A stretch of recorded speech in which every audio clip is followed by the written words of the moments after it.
Kicking back on this summer breeze.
Welcome to Double K's Classroom.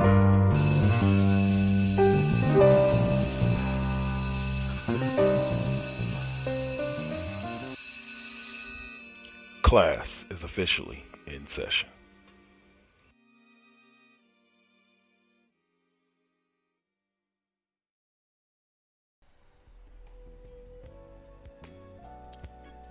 The following Four Aces production is for mature audiences only. Listener discretion is highly advised.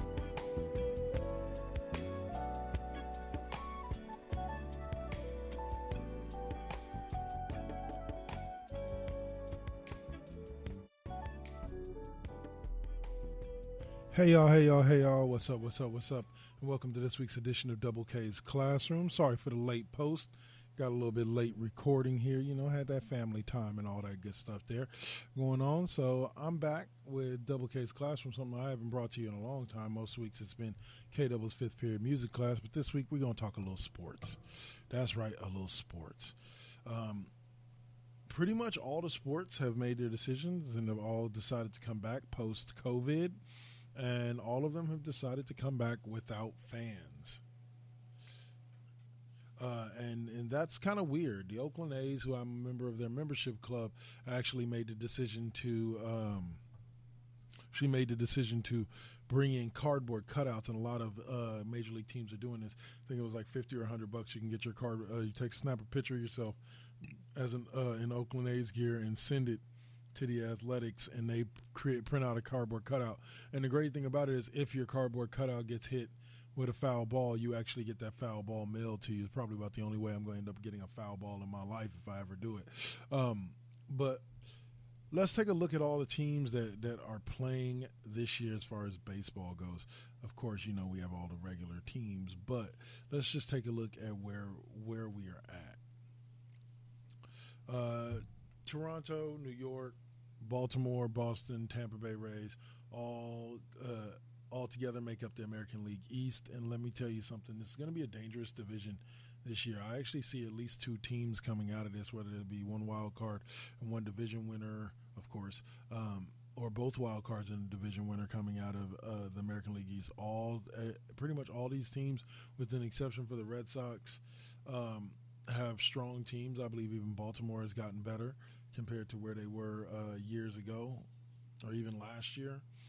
In the Central, I believe that it will be a horse race between Cleveland and Minnesota. Chicago is pretty much a non-factor. They have a good roster, but nothing that really impresses me. And the Royals, Tigers, pretty much are going to, in my opinion, going to end up being disappointments as they've always been. So if you look at that division as a whole, Cleveland and Minnesota are about the only things that stand out. Minnesota signed Nelson Cruz this offseason. Cleveland is just Cleveland. When you have Corey Kluber anchoring your lineup, and Carrasco behind him, like, you've got some damn good pitchers.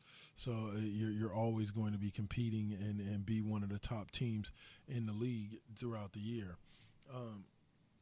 The other part of it is the AL West with the Houston Astros, the Texas Rangers, the Los Angeles Angels, the Oakland Athletics, and the Seattle Mariners. Now, all those teams, with an exception for the Rangers, on paper could be legit contenders for the MLB crown, or at least to win the division and go to the playoffs as one of the top seeds. Houston has Verlander and the guys that are and McHugh and all them, and they're coming off that scandal. I wouldn't surprise to see Houston kind of take a nosedive this year coming off that cheating scandal, but we'll see. That sign stealing scandal, which leaves the division open for the Angels and the A's to battle it out. Like I said, the Rangers are a decent squad, but I just don't see them really challenging. Same thing with the Mariners. Great squad, just don't really see them challenging. They don't even have Felix Hernandez anymore. I believe he retired last season. The Athletics have the strongest roster in the division outside of Houston, and really could pick up that slack where Houston fell off. But we'll see as the season goes on. Oakland and the Angels play their first game tonight.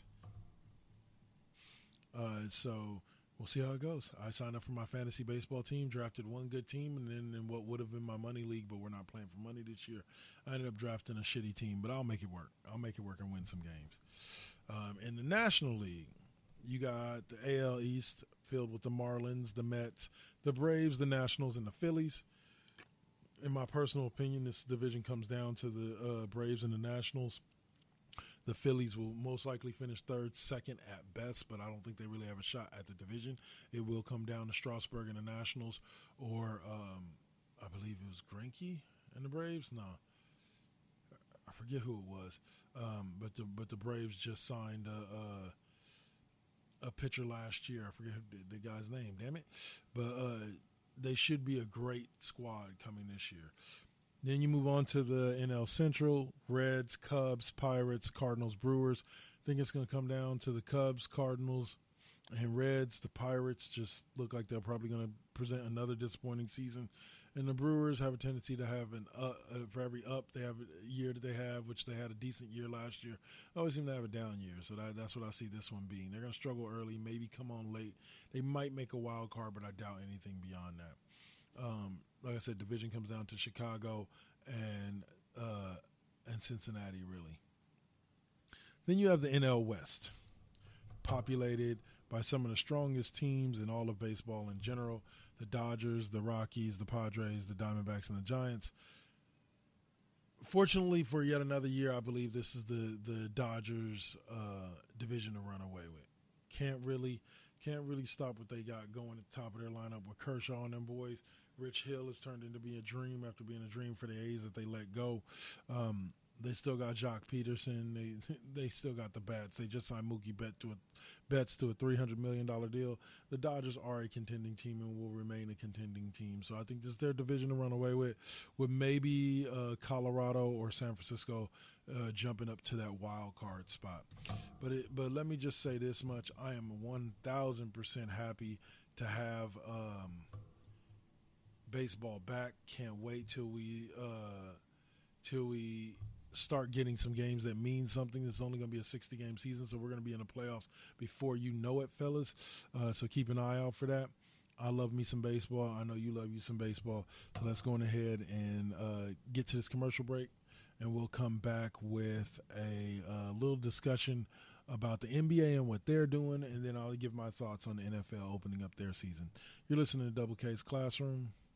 You are listening to Double K's Classroom right here on the 4Aces Presents Radio Network. Spreaker.com, iHeartRadio, Spotify, Apple Podcasts, Google Podcasts, CastBox, and wherever you find your favorite podcasts.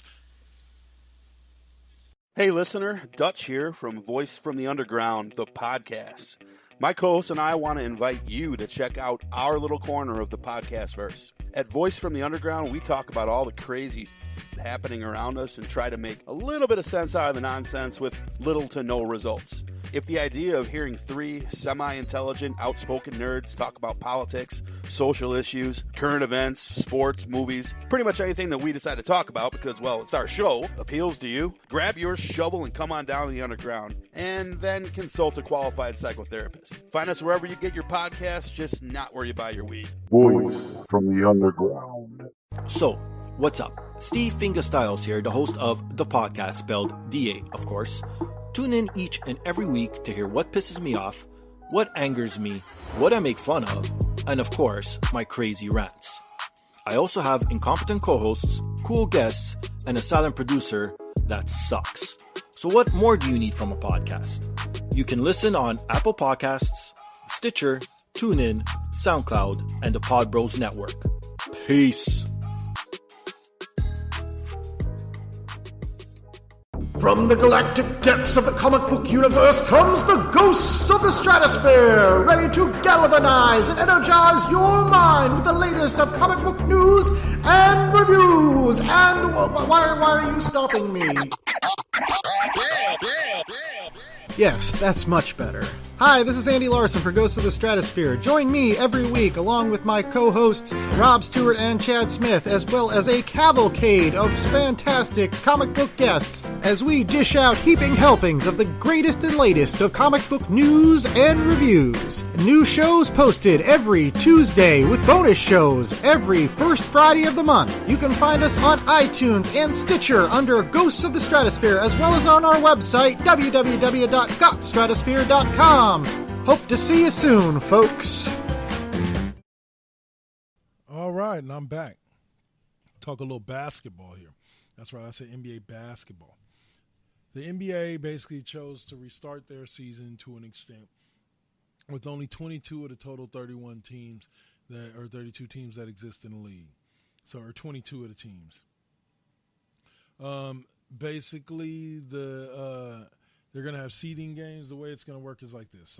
Each team will play 8 seeding games to determine the playoff matchups and initiate a potential play-in series for the number 8 seed in each conference. If the number 9 seed finishes within 4 games of the number 8 seed, there will be a play-in tournament in which the number 9 seed would need to beat the number 8 seed twice to earn the playoff berth, while the number 8 seed would need only one win from the potential 2 games. Given the uneven number of games played, the NBA will use win percentage as the initial tiebreaker. Here are the standings heading into the restart. The Bucks sit atop the East at 53-12, followed by the Raptors at 46-18. The Celtics at 43-21. Heat coming in fourth with 41 wins. Pacers with 39 at number 5. 76ers at number 6 with 39. The Brooklyn Nets with 30 wins at number 7, and then the Orlando Magic currently hold the 8 seed at 30 wins, followed by about 5.5 games by the Washington Wizards, who have only 24 wins. So for a team like the Wizards, this could be crucial, because if they could get to within 4 games of the Orlando Magic, they could trigger the play-in series in order to be able to wrestle the number 8 seed away from the Orlando Magic. But we'll see how that one works out. In the Western Conference, you got the Lakers leading all things with 49 wins. The Clippers right behind them with 44. The Nuggets in third place with 43 wins. The Utah Jazz with 41. The Thunder come in as a 5 seed with 40 wins. Houston Rockets with 40. Dallas Mavericks with 40. All 3 tied at 40. And then number 8 is the 32-win Memphis Grizzlies, followed closely by Portland, by the Blazers, the Pelicans, the Kings, the Suns, the Spurs, and the Suns. So the furthest one away being the Phoenix Suns, who are 6 games out of the 4 seed. So, you could have a play-in tournament for the Western Conference. We'll see how it goes. He goes start off with the Wizards will be 5.5 games back in the Magic, giving Washington a chance to make up the 1.5 difference and force a play-in for the East number 8 seed. A play-in is likely in the West, with the Grizzlies holding a 3.5 game lead on multiple contenders. So they will have scrimmage games while during training camp to get them up to speed, and then they will begin their 8-game plans. This will be very, very interesting as far as I'm concerned. But my favorites to go to the NBA Finals are the Lakers or Clippers, or the Western Conference Finals. Lakers and Clippers out of the West, and then Milwaukee and the Heat out of the East, or the Celtics. Either one I could see. But wow, man, things are getting quite interesting. And then the last thing I'll talk to you about real quick is the fact that the NFL has officially announced today that they will be resuming their season without preseason games. They're going to just do an extended training camp, and the games are going to start in September. And these boys are going to be in a position where they're going to get right to it. I like the look of my Niners. The Raiders are a solid squad. They should do decent this year, playing in their first year in Vegas. I think we're going to see a lot of surprises come out this season. But overall, I think it's going to be a great season. So that'll do it for me, guys. Like I said, this is just going to be a short episode. We got West Coast Bias coming up this Sunday. We'll talk a lot more about the restarts and all that then. And next week, we will be back with KW's 5th period music class. I'll probably be doing an individual artist, so keep an ear out, and you'll see who. But thank you for listening in tonight. I appreciate you, and I'll see you in a week. Peace.